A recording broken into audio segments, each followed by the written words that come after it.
information, but just to give you a sense of what the book itself looks like, it has 174 color images, some of which we'll be having a chance to see tonight. And it's definitely, I hope to publish more books, but Texas did such a great job, and it won actually a publishing industry award for sort of the best book in architecture and urban planning for the year it came out. So it's really a beautifully designed book. It looks great on your coffee table, your shelf, wherever you want it.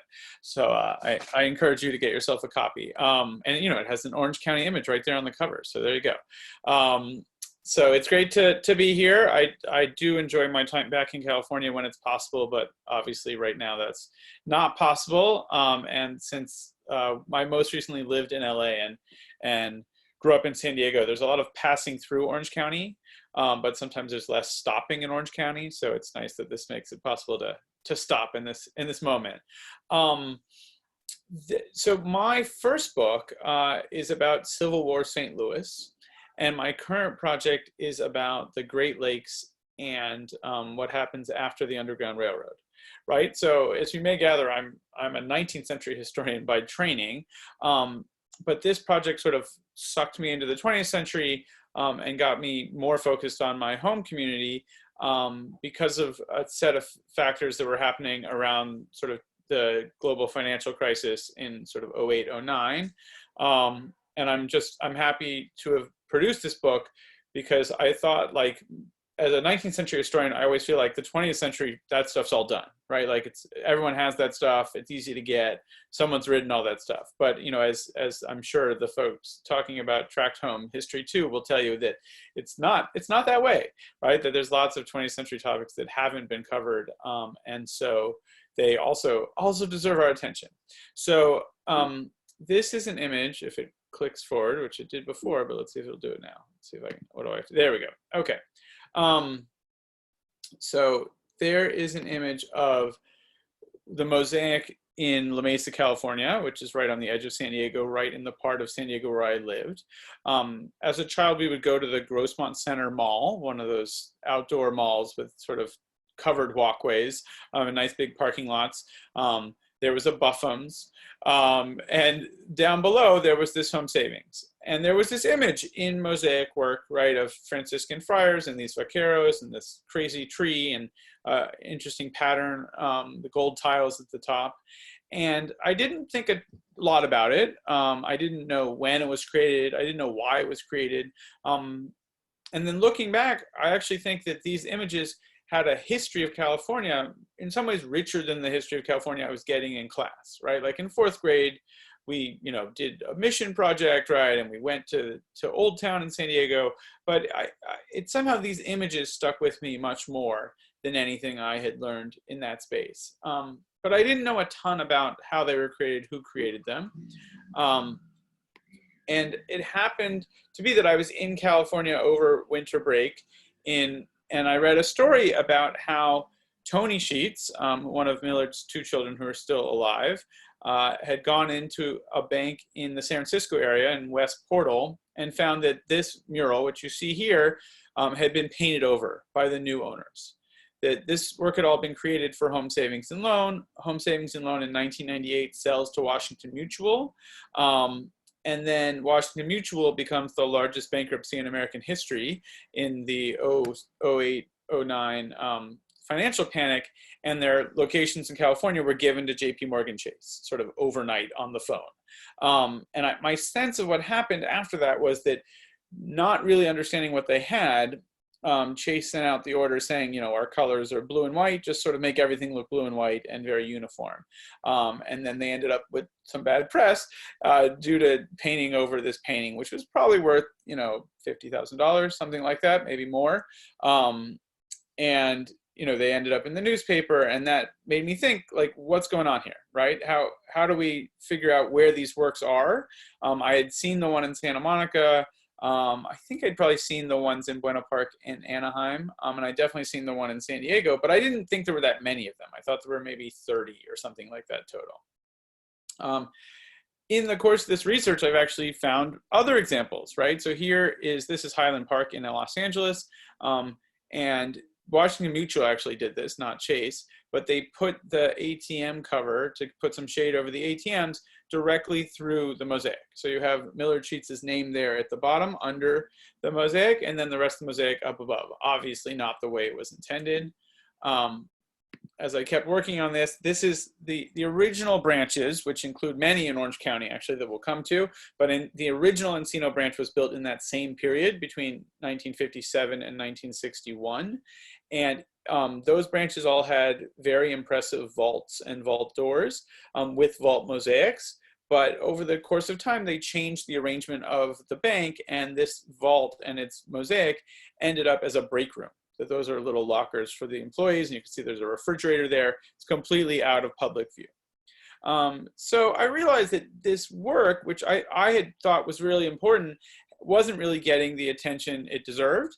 And so it needed someone to help advertise it. So I did what you do, as of 2010 at least.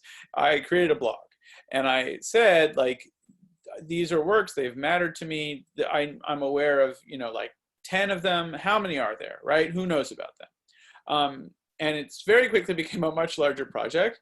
That, as it turns out, there are really about 200 of these commissions overall. There are about 100 of them in California, and then 100 spread out over Illinois, Florida, Ohio, Missouri, Texas. I think that's all the states. And there's one in New York. And the ones outside of California definitely were not sort of attached to each other. And those in California, I think people didn't realize the depth of these projects and how many of these projects were connected, and how Millard Sheets is really connected to almost any mid-century modern project, art or architecture, through his various jobs. Like he founded the Scripps Art Department, he headed the Otis Art Department, he ran the LA County Fair, right? So that there are all these overlapping ties to people. We'll talk about like Sam Alouf, to minimalist artists. You know, I came down to Laguna to talk to Paul Darrow about the connections when he had worked with Millard Sheets, right? So there's just so many connections of people who worked with Millard Sheets. And so suddenly I was a 19th century historian writing a 20th century project. I ended up doing 75 interviews of people who worked either for Millard Sheets or for Home Savings. And I tried, when I lived in LA for between 2010 and 2015, to drive around and see as many of these places as I could, to write about them on my blog. And to build this book, because no one had really written a book about Millard Sheets' public projects in this way. Like the books that exist by Gordon McClellan and others really focus on his paintings. But this was just, I felt, a really important set of artwork. And as an urban historian, it was about how these things interacted with their communities. And this was a moment where they were under threat, and I really wanted to get that story told, so that they would hopefully will be preserved. And we'll talk at the end about ongoing preservation challenges. So part of telling the history was getting behind the story, because there's this story that the Millard Sheets had told the story so many times, he had kind of perfected it. He said he got this letter out of the blue in 1953. And it said, like, I own 2 pieces of property on Wilshire Boulevard. I've lived in LA for a long time. Everything I see is boring. If you want to build something for me, come have lunch. So he claims he doesn't know Amundsen, that Howard Amundsen, who'd sent this letter. He goes downtown, they get in the car, they go out to Beverly Hills, they have lunch for like 3 or 4 hours. There's no discussion of the project. And on the way back, Amundsen points out the window and he says, you know, over there, that's one property. Over there, that's the other property. What do you think? You want to do it? And Sheets, you know, he's like, well, we haven't talked about the design. We haven't talked about the budget. We haven't talked about anything. And Amundsen says, you know, do it like you're doing it for yourself. And he just won't give him any more information, right? So some people would think, like, that's a little nuts. I'm not going to do that job. And Sheets is not an architect, right? He's not a licensed architect. But in ways we'll talk about in the next section, he was ready for this. Like he was interested in innovative projects where he had that kind of creative control, and he creates those buildings. So he brings in the first sketch, which is for the National American Fire Insurance building, which you see here. And, you know, he expects to get that feedback. Amundsen again says, you know, just go do it. Don't ask me how much it costs. just do it. And he does. He builds this building at Wilshire and Serrano in LA. There it is, when it was the Amundsen Bank, but originally was a National American Fire Insurance building, which was one of Amundsen's companies. And Amundsen doesn't see it until it's done. But Sheets has bought, you can see those tall trees in the back. He buys mature trees, so it doesn't look new.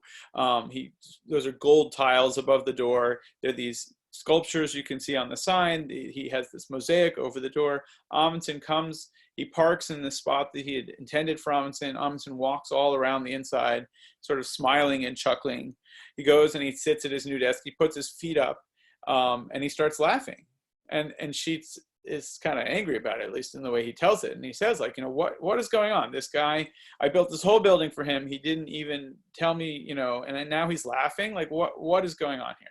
And Amundsen says, like, I knew you were going to build me something beautiful, but this is going to make money, right? This is going to it's going to attract people. It's going to pull in business, and it's going to be the kind of building of a company that people want to be associated with.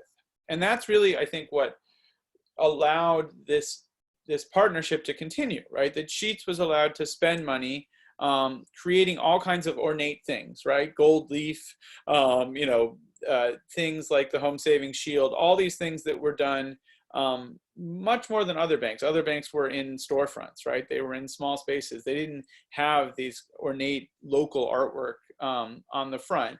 But Amundsen and Sheets understood that people wanted that connection. They wanted that sense of community. And for a business to be doing this work, to make these connections, it was really, they made back all the money they had spent, right? They might spend 3 or 4 times what other people did to create a branch, but the new deposits and the new loans that came in paid for these buildings. And so Amundsen saw it both as sort of smart, and that it got a lot of free media publicity and a lot of goodwill, but it also was a good business decision. So Sheets claimed that he and Amundsen had never known each other, and that it was out of the blue. But Amundsen's first wife and Millard Sheets' wife had been sorority sisters at UCLA. And Sheets talked about how he used to go to the economic business roundtable at the Jonathan Club in downtown Los Angeles, which is also where Amundsen was, right? So they may not have had a lot of conversations before this, but they clearly knew each other. And Amundsen knew enough not to pick a watercolorist, to build buildings without having some sense of what Sheets had done before. So Sheets had grown up in Pomona, and he first gains national fame right around 1929 with a set of watercolors. He wins something he's young. I think he's like 14. He wins a competition at the LA County Fair. He gets connected to some of the plein air watercolors in Orange County. They start bringing him down to Laguna Beach for sort of private lessons. And then he wins this national award in 1929 and gets to travel to New York and then to Europe, sort of to work on his watercolors and his pen and ink drawings. He comes back, and there's the Depression, and so he comes back to California because he's not sure what else to do. He starts as a student at Chouinard in downtown LA, and then he's also hired, while he's still a student, to start teaching at Chouinard, and then to work on the WPA Public Works project for artists, and then to found the arts department at Scripps. So he's a painter by training, but he is dabbling in these other things. So these are enamels that are on the Mark Keppel High School in Alhambra. So these are finished in that period in the 30s. And this is the same moment where Hildreth Mieri is creating enamels like this for Radio City Music Hall here in New York. And Sheets is both interested in California history already. You can see images of California and California history on this high school, but also thinking about ways that he can do things beyond just painting and sort of get into architectural forms here with enamels. And then through connections he has in the Claremont area, he gets a tip basically from somebody who works for the Claremont colleges that the US government thinks they're going to need a lot more people who can fly airplanes, and especially near the Pacific. This is ahead of World War II. And so right sort of before and then directly after Pearl Harbor, they start building these Thunderbird Air and Cal Aero Air schools. And so the Ontario airport, the Phoenix airport, there are others too, but those are the two most prominent ones. A bunch of these sort of new airfields that are built in order to have a new set of pilots on the West Coast during World War II, many of them go on to lives as airports that we know today. Sheets, what he does is the artwork, right? You can see a little Thunderbird in the top image and those Native American men on horseback in the bottom image. But he gets very interested in the idea of like, well, how are we going to build an airfield quickly, right? So he meets contractors and he learns about interior design and furniture, and move materials and how to hire all these people and manage these large projects. And so he claims he didn't do anything like this and that he was out of the blue, but he'd already had the kind of connections that Amundsen would need to make this stuff happen. And he meets with Amundsen in 53, and the buildings for Amundsen are done in 55 and 56, but in the middle is this Art of Daily Living exhibition at the LA County Fair, which is, he's in charge of the LA County Fair Art Pavilion for 30 plus years. And this is done in concert with the House Beautiful magazine.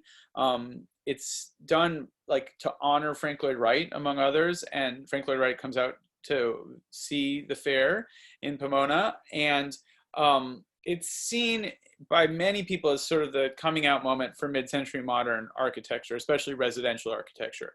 Many of his students and colleagues, their works are integrated into these spaces. So Harrison McIntosh for ceramics, Sam Maloof for woodworking, Jean and Arthur Ames for enamel and stained glass. Their works are on display in these rooms that are set up in the LA County Fair and that are featured in the magazine, right? So when Amundsen picks Sheets, it's not quite as out of the blue as he makes it sound. He actually has this background in this work. The main architect who ends up working for the Sheets studio is David Underwood, who also lives in Claremont. And it's actually Underwood who had hired Sheets rather than the other way around originally. That Underwood had gone to high school with Bob Wyan of Bob's Big Boy. And so these images are of the architecture work that were created for Bob's Big Boy, in this case in Phoenix. There was another similar project in Palm Springs where they needed artwork, and Underwood actually hires Sheets before Sheets hires Underwood. I hope you're able to see at the bottom there. I can move my image maybe a little. This is my favorite headline in the whole project: Burgers with Culture in Phoenix.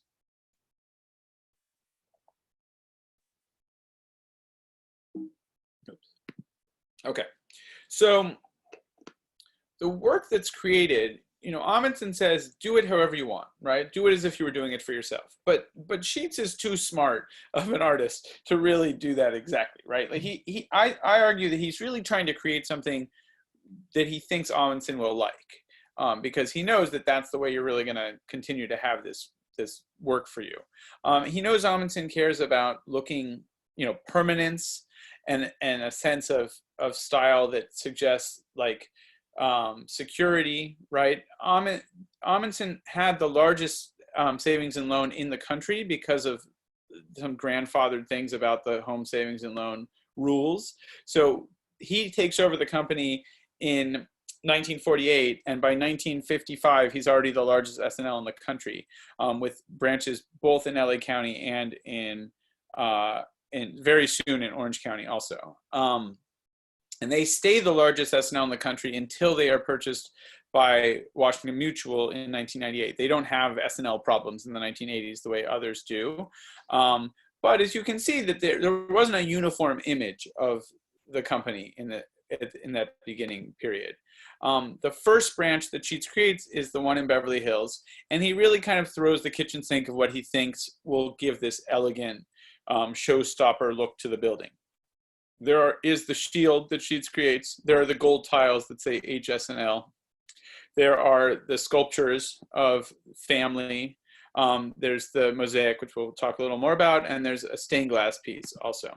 Okay, so Sheets, though he does sort of give some ideas for the sculptures, he never does the sculpture work himself. It's always handed out to someone. These are handed out to Renzo Fenci, who is the person who is in charge of sculpture at Otis. This is the period where Sheets is in charge of Otis. And there's a sense with a lot of the home savings designs that they're trying to get across the idea of, if you've invested well, if you put your money here, you'll have leisure. You'll have the chance to spend time with your family. So you have these images of parents and children. Fenci also did this mythological scene in the back. It's one of the few mythological scenes because they're sort of trying to figure out which set of imagery makes sense. So they're throwing not only different kinds of artwork, but also different kinds of imagery. This is from a home savings calendar, for those of you who remember their calendars. I actually have a great set of them now, but that was part of how they used the artwork. They used it locally to kind of advertise people driving by, like they were almost always at kind of main street intersections, but then they also used images of the artwork to sort of sell the brand in keychains and ads and calendars and all kinds of great stuff. So when he had done the mosaic on the National American Fire Insurance Building, he had contracted it out to a company called the Ravenna Mosaic Company of St. Louis, which is actually an Italian name, but owned by a German family. Sheets, I think, thought, oh, this can't be that hard. So he and two students from Otis create this mosaic themselves, and I would say it is not particularly successful. That in the book I have the original sketch, and this is the final mosaic. They leave a lot of mosaic small t square, not cutting them, which you'll see later becomes an important part of the home saving style. And like mosaic mistake 101 is they don't reverse it. So the mosaics are intended to be done backwards, and then you put the cement and then you push it into the wall. That is not what happened in this case, which suggests that they were a little unclear on what they were supposed to do. So it didn't end up getting reversed properly. And there are a lot of weird elements of this. So I see a question. So I don't know if I should take the question now. Oh, maybe it went away. So I'm happy to take them at the end. I think we can wait on questions till the end. If Okay. people want to type things in the comments in the chat section, we can come back to those at the end. Yeah, I think that's probably the easiest thing. Yeah. Okay.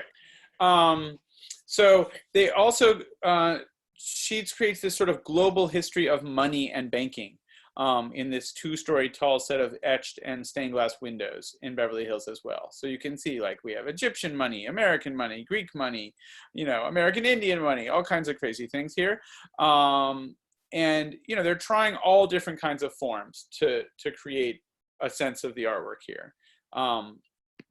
And it's a huge event that they end up having actually 3 opening parties. They have a party for all the construction firms that were involved. They have a party for their investors, and then they have a party for like the Beverly Hills community, right? So here you have, that's the actress Jeff Daniels on the left. The person cutting the cake is the governor of California. That's Howard Amundsen on the far right. Millard Sheets is looking at something else by not facing the camera we have. He's looking off to the side, but they had built the entire branch in that cake that they were cutting there, right? So this was a big event. One of those people is also the Beverly Hills mayor. So it was news, right? It was covered that Sheets walks them through this on TV news. It's covered in the magazines, both the kind of trade magazines for architecture and construction, and also like the LA Times and places like that.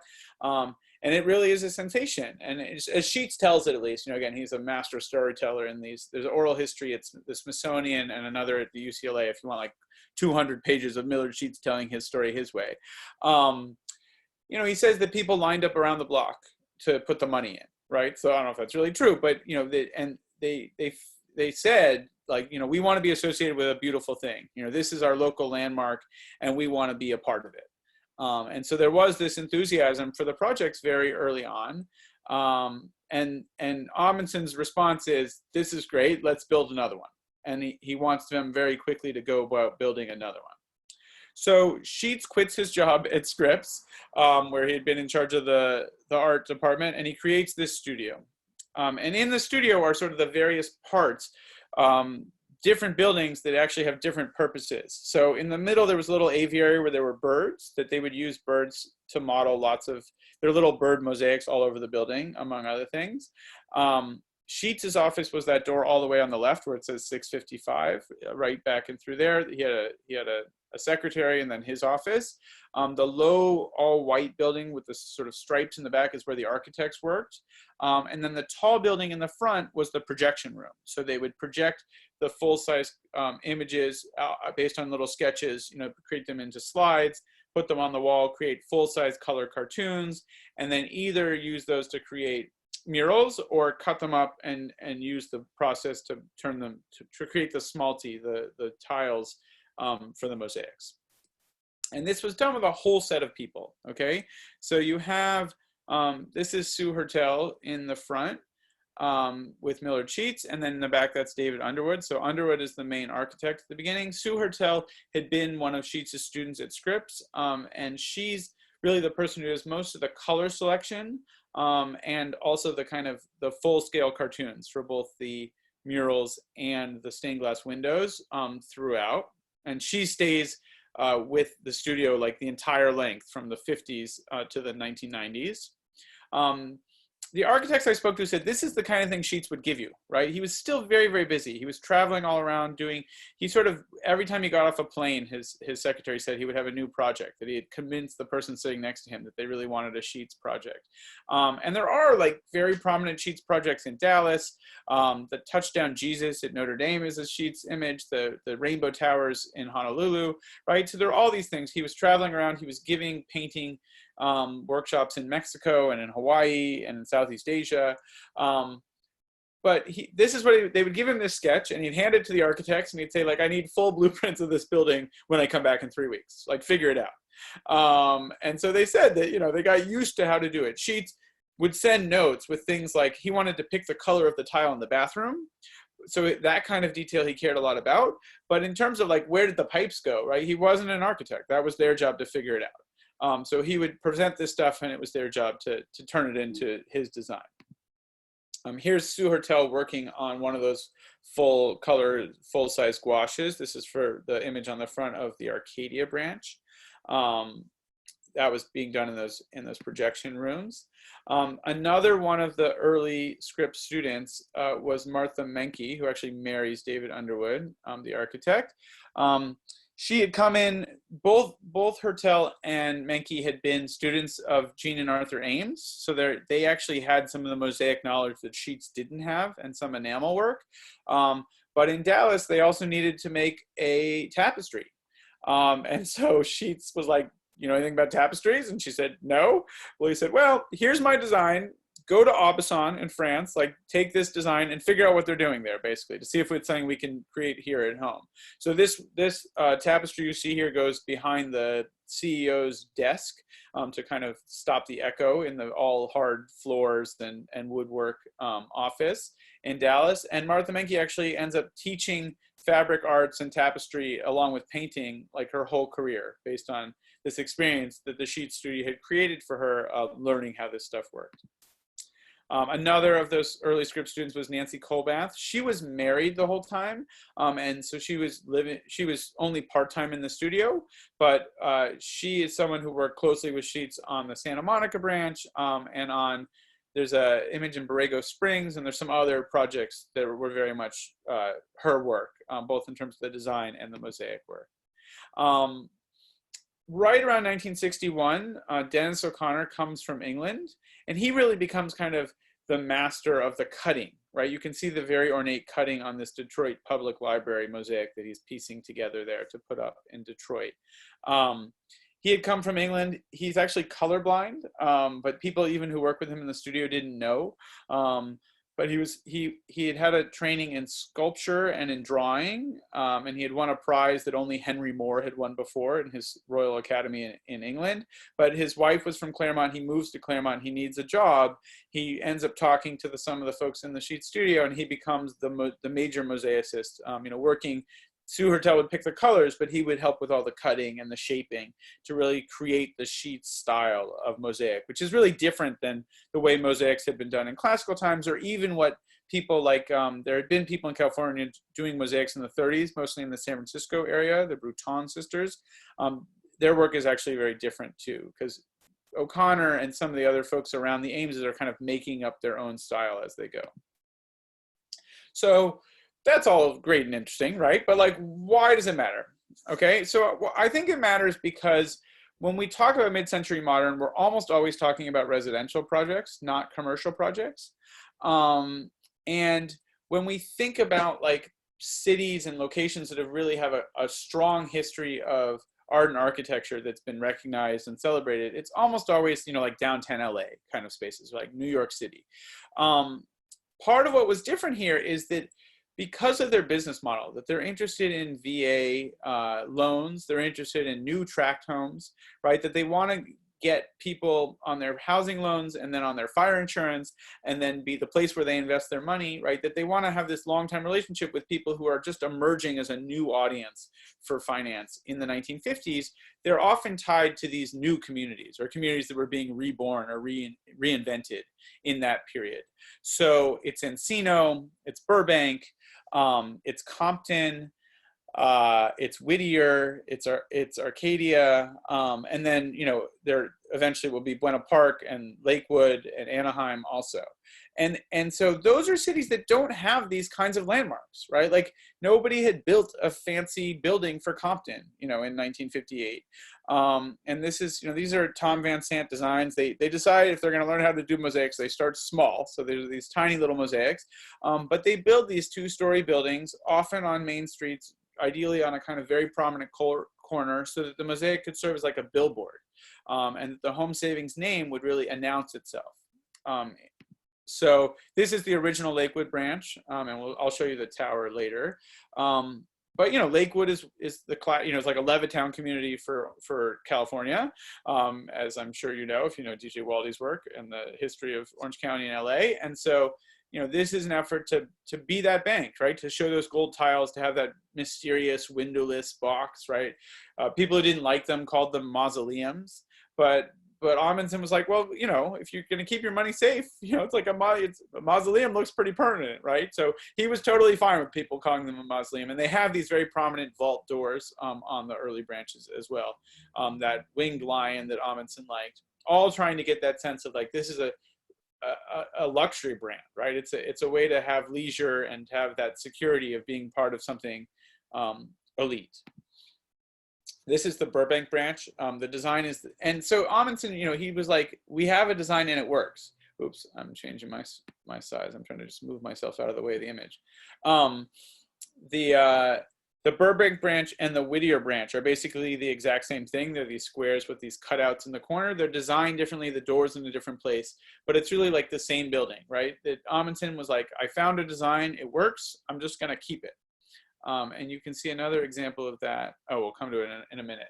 So Sheets is mostly doing this project, right? He's basically exclusive with Amundsen, but he is still keeping an eye out for other things. So his hometown of Pomona decides that the way they're going to redevelop themselves is to create a pedestrian mall. So before the 3rd Street Promenade, they become the first pedestrian mall west of the Mississippi in downtown Pomona, and they hold this big ceremony. You can see that Sheets and then Amundsen right next to him. The people right in the middle are Jean and Arthur Ames, and this is Jean Ames's creation of the goddess Pomona. There are these fountains all along, and there are two Boffums is at one end, and Home Savings builds a tower at the other. And Home Savings had never built a tower; they'd only built these two-story banks. But he convinces Amundsen that this will be like the whole Pomona Valley will be able to look down at this building. And the National Conference of Mayors comes in 1962 to sort of see these pedestrian malls that are going to save downtown. You can see the H and S of the in the window design up there at the top, and those are John Edward Svensson Fish down there at the bottom. And it has that sort of two-story Home Savings bank with this other tower floating above, right? So they're really trying to sort of be that landmark. And this is the largest building they built at the time. They mostly built smaller buildings, but Sheets wanted to really make this connection to his hometown. So most of the early artwork does not actually talk about local history. There's a Pasadena branch in around 63 that has an image of the Rose Parade, but this location at Sunset and Vine in Hollywood had been like where the first movie had been filmed, and it had been an NBC radio studio. And so they really wanted to do something that sort of was a monument to the community. And so they create this massive list of sort of a who's who of Hollywood before the Walk of Fame. There's a kind of Walk of Fame on this building. Charlie Chaplin, Julie Andrews, like all kinds of people are represented on the front and back of this building, names, images. And they intended to dedicate it in early June of '68. Right after RFK is assassinated, they put it off. And Amundsen goes to Europe on a trip, and he dies of a heart attack. So like this is a kind of key transition moment, right? 68 could have been the end of this, that Howard Amundsen himself is dead. Sheets isn't sure what's going to happen, but Amundsen's two nephews take over, and they say, like, this is working, we want to keep letting it work, okay? So as I said, Amundsen really wanted the same building, right? So above you have Beverly Hills, below you have Studio City. You can see that the artwork is different, but it's the exact same building in the same shape. And so what happens after Amundsen's death is there's a little more innovation. I think in many of the most interesting projects, actually, including Anaheim and Santa Ana, I think, to think about Orange County examples, are basically between 68 and 1980. 68 is when Howard Amundsen dies. 1980 is when Millard Sheets retires. There continue to be projects between 1980 and 1992 that Sue Hertel and Dennis O'Connor keep working for Home Savings, many of them in the same style, some with some innovation, which we'll show you. But it's the chance for Sheets to kind of do something slightly different in this period.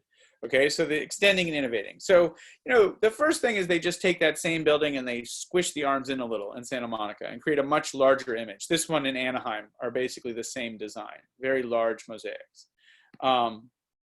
San Jose, on the other hand, is very different, right? It's shaped like a stop sign. So it has a very different kind of design. This is my personal favorite branch. They build a wall in the parking lot to have porpoises jumping over it. So it's this interesting design there, and with this whole image of horses. I'm going to move faster so we can get to the Q&A. They expand after '76 to San Diego and San Francisco. This is an image that shows from the Pacific Rim, which had not been included before. So images from Japan and Hawaii and Polynesia. This is a San Diego branch. And they start doing these sort of snapshot histories, right? So I think of this as like San Diego history in 6 figures: a Native American, a Spanish explorer, a vaquero, a kind of mountain men from the gold rush, and then 2 modern images of people in the construction and fishing trades. So that they find ways to kind of tell the local history, and they do so with these sort of iconic images. So they repeat some of these figures in different places, but they try to pick figures that are meaningful to the city. I would say the Anaheim image, for example, is the most historically specific. That there are lots of very specific people in the history of Anaheim who are represented on the front of that building. After 1980, they expand elsewhere, and they still bring that same style. And where in California, like after a while, the LA Times actually writes Home Savings a letter being like, we're going to stop covering your building openings like they're news, because they're not. They're just advertisements for you. But no one had done this kind of, you know, local history artwork on buildings in Texas. So they go back to being news when they go to Texas and Florida, that they get welcomed as they bring in that artwork there. In this period, they innovate, like with Sheets. Really, the San Francisco earthquake and fire was like really the last thing you would see. They tried to keep images of nostalgic before about 1910. But once Sheets retires, Dennis O'Connor and Sue Hertel create images like here with the space shuttle in Lancaster, right? That they bring much more modern imagery into it.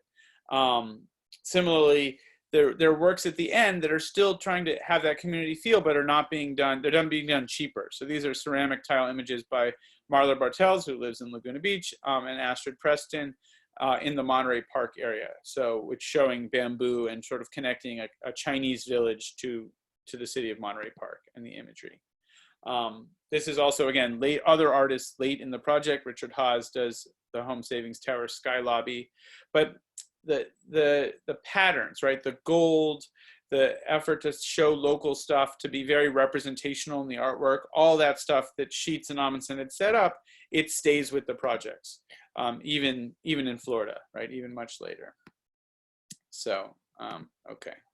So the last thing I want to talk about is preservation, right? That the reason I got interested in writing this book is not because I suddenly wanted to be a historian of the post World War II era, because I feel like there's so many of them. They didn't need me. But I like these things. I grew up with the one in La Mesa, and I was afraid that more of them were going to get painted over and taken apart. When I started the project, the mosaic in Long Beach was there, but it had been painted over, right? So they're glass, like it was easy enough to take out. And actually through the process of me writing about it and publishing the book, it's actually been uncovered in 2018. There was a rediscovery of this image, right? So they sort of had brand new artwork from the Sheet Studio that had been just hiding in place for all these years that it had been covered. Similarly, that's what the branch on Lombard Street in San Francisco would look like when it was finished. These beautiful, again, history and vignettes with this really interesting skyline behind it.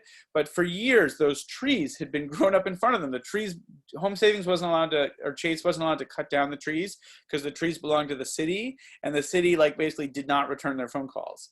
But right again, when the book was getting published, they cut down the trees because they're going to expand the street there and put in a different kind of streetcar line in San Francisco. And suddenly they also had this image, that no one had seen in 10 or 15 years of this artwork being reborn in that way. I think of those as sort of happy stories. Then there are the not so happy stories, right? That the owner of this building in Santa Monica, the city had tried to preserve it. He went to court and he was able to get them to say that they hadn't done it properly, and so the mosaic is gone. It's coming to the Hilbert Museum at Chapman, so it's actually coming to Orange County. I think it'll be reinstalled next year. But this is artwork that was created. It had always been a landmark at 26 in Wilshire and Santa Monica, and the community actually was quite angry about the fact that they weren't able to save it, and they weren't able to save it in their city. Another recent example is the Lakewood branch. They tore down the original branch, they put up another one, and it had this mosaic behind the tellers that you can see being taken down there, as well as a sculpture out front. The sculpture out front is going to Forest Lawn in Long Beach, and the Lakewood mosaics are going to Cal State Long Beach. So they're being preserved. They're being relatively in the same area, but this has just happened during COVID. I mean, this has happened, I think it happened in May or June. And a number of the ground leases of these locations are for sale right now, right? So, the Garden Grove is one of the earliest branches. It has artwork from various periods, for example. It seems like Chase wants to continue to operate in these properties, and the ground leases are actually owned by MetLife. That's who's selling them. But, when they're being sold, potentially that creates the possibility that they're going to be destroyed. And, as Chris was mentioning at the beginning, there's the 50-year rule plays into a lot of these stories. Like, I don't have an image of the other one. So the San Diego branch that I showed you earlier, it's just about to turn 50, and and that's when Chase owns, and they've said they're going to tear it down. So I've written letters, and I'm trying to get the local historical group there to help get it. I'd like the building to be saved and them to reuse the building in a different way. If that doesn't happen, they're talking about maybe putting the artwork into like a local light rail station or something in the community, but it's still ongoing. And I'd say that that's true in a lot of these cases. That there are locations in Redondo Beach and in Tustin and and in Buena Park, and none of them, like the only ones that have any kind of landmarking protection are in Beverly Hills, and in Pasadena. I'm trying to think of any others. But most of them are just sort of like they've been appreciated for a long, long time, and I think people my age and older in California grew up with them, and they sort of felt like they were always there. But it's been a while now since I've grown up in California, and I think it's sort of fading, and Home Savings has been gone since 1998, which is a long time. And so I think we really have to do what we can. This is this is a former Home Saving Shield painted over on the branch in Santa Barbara, and I use it as my last image to sort of say, like, this was such an important presence for the mid-century commercial architecture and artwork in California. And before it completely fades away, I want us to do what we can to educate people about it and to preserve it. So, thank you. Well, thank you. Thank you so much. That's a wonderful presentation. And I think we all have fond memories of this artwork and these buildings being part of our lives, part of our landscape. And it's an important part of our communities. And so it's very appreciated that you've put the effort and care and thought and research into really dissecting this whole story and pulling it all together again and telling it and helping preserve this. And certainly hope there will be more efforts at preservation in the future as we move forward. Clearly it's needed if there's stuff still going on now. I also wanted to point out a quick something to our members about, Adam mentioned a number of times, referred to Jean and Arthur Ames, and they were here in Orange County. And in fact, there's a wonderful map of Orange County historic sites that was done by Jean Goodwin when she was still Jean Goodwin before she was Jean Goodwin Ames.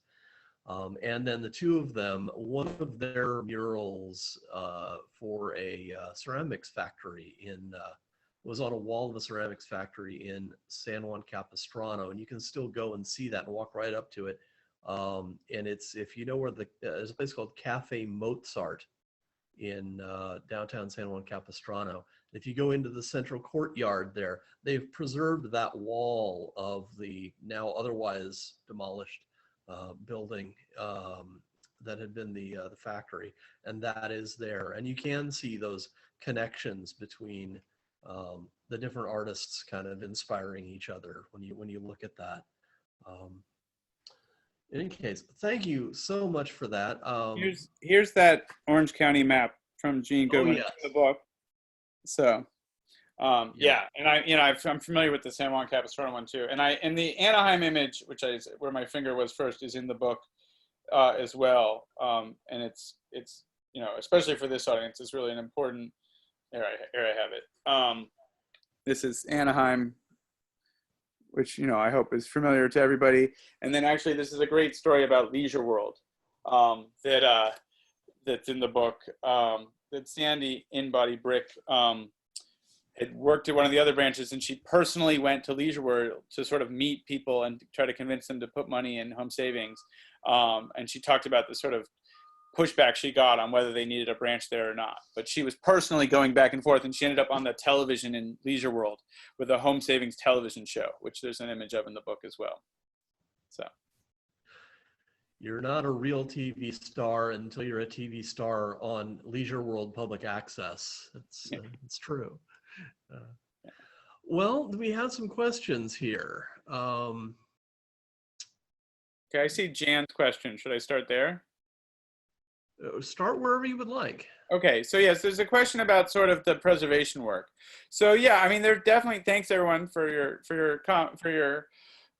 kudos. But yeah, definitely put more questions there too if you have them. So yeah, Tony is definitely working hard. Tony and I and Brian Worley, who had worked in the studio, he's the person who's actually been taking down or restoring these works. So we're in touch all the time. We're trying to keep track of threats to them and to try to find purchasers and new homes and different things for those that need them. There are definitely some, like some of the large murals, especially from Texas, are sort of sitting in storage because they haven't quite found themselves a new home. And then there are others that I'd say are sort of at risk of being demolished that are in the one in Victorville, and the one in Compton is not in great shape. I mean, it's still being used as like an auto repair place, but it's not really being protected, and the city of Compton has no preservation law at all. So, you know, there are a number of them that, all of them, I mean, I'd really say, you know, like, I don't know if Anaheim's done anything to protect the one in Anaheim or the one on the cover. You know, there are two in two different corners in Buena Park here, right across from Knott's Berry Farm. You know, I don't think they haven't been formally designated in any way. And, you know, not that a preservation or landmarking is going to prevent something from being torn down, but obviously it's going to do more to kind of express the value it has in the community. So I think it's important. You know, even there's a little one that's now a Wells Fargo in Redondo Beach that, like, you know, it has beautiful birds on it, right? And I think for that community, and it has this connection to the whole history that birds were used as the training mosaics in the Sheets studio. So, like, you know, just to have those connections, I think is important, and it connects these local communities to this larger story. So I think it's definitely worth kind of watching out for your local home savings and trying to get somebody to help landmark it and to notice it. Let me see what other questions we got here. Yes, exactly.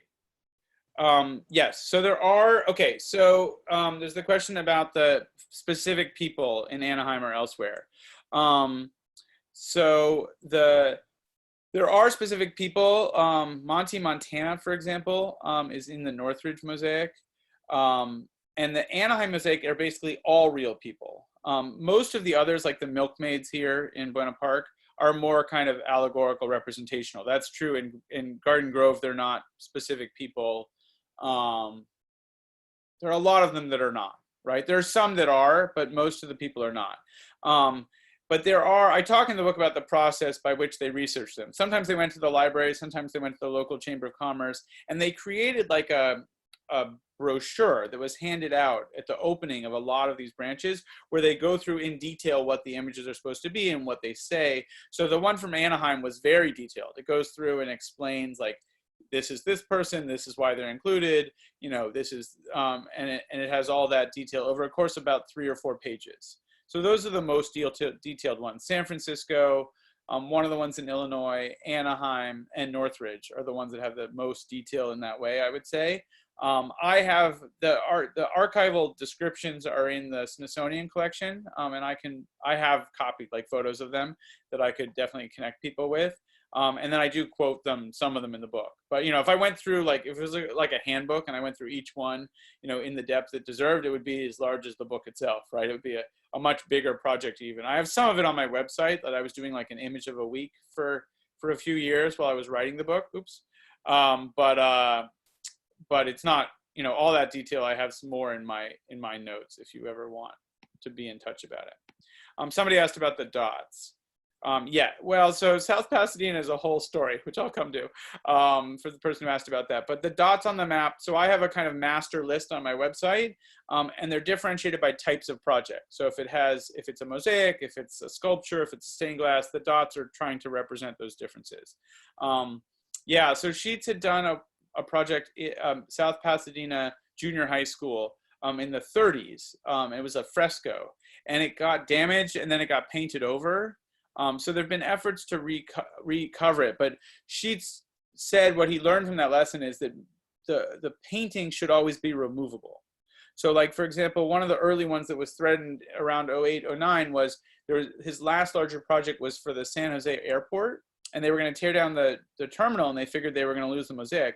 And Tony Sheets was like, no, it's tacked into the wall. It's painted on canvas. And so he went and he just rolled it off. And he took it, and now it's reinstalled in the new airport. So there's just a lot of knowledge. You know, Tony Sheets and Brian Worley especially have a lot of knowledge about how they were done, right? So like the one in Buena Park has a pretty thick wall behind it. The one on the other side of the street was done in a time where they were more like on sheetrock almost, so that some of them can be very easily removed, the mosaics, and some of them not so much. Any other questions?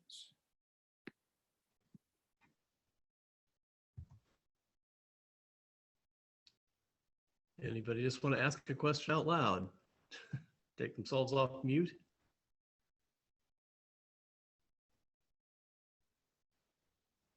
Okay, I was going to ask about that pedestrian mall you mentioned in Pomona. Is that still there? Can you still go see that? Is the art there? Yeah, so actually in January, like right before all this stuff started, I did a a tour with Esotouric in the LA area, and we went out to Pomona. We went to the studio. We went to the pedestrian mall. We went to some of the other projects they've created there, and it was closed, and then they opened it again as a road. They've tried different things, but you can see the artwork on the buildings on the ends, and the fountains, and some of the sculptures are still there in between as well. Fantastic. All right. Well, I don't see any other questions here at the moment. All right, so thank you so much for fantastic presentation. Really appreciate you doing this and staying up extra late on your end. That can't be fun, but we appreciate that even more. But wonderful presentation. I think we all learned a lot, and we will look at these buildings differently, I think. Okay. Here on out. Again, I want to point out again, if you would like to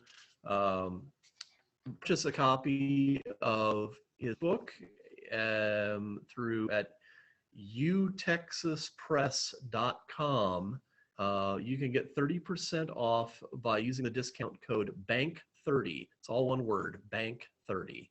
And if you have any other questions on that, I think that may be on our website. I think it is, and or most of you members email me if there were a question. So thank you again so much, and thank everyone who attended this evening, and we look forward to seeing you back here next month.